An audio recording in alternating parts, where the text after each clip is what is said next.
Chris, thank you. Right now, some parents and caregivers of elementary school students around South Carolina are being notified that their children can participate in a dental screening program at school. The program is sponsored by DHEC and students can opt out. DHEC officials tell us the screenings happen every 5 years at a sample of schools in each county. They say this information gives a snapshot of children's oral health in the state. We're told this is a visual dental assessment done by a trained professional. It takes about a minute.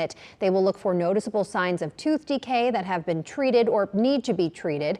We're told the information that's gathered helps state health officials qualify for grants and learn which parts of the state might need more support and education. The results are also shared with parents or caregivers and the school nurse. And each child is given a toothbrush and an activity book to help them learn about the importance of taking care of their teeth.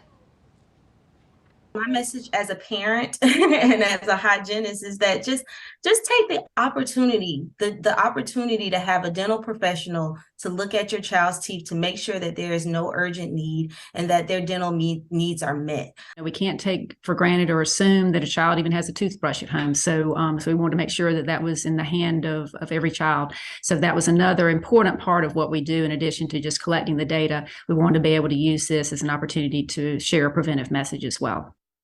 We're told only children in kindergarten and third grade are being screened. DHEC officials say these visual dental screenings do not take the place of regular checkups.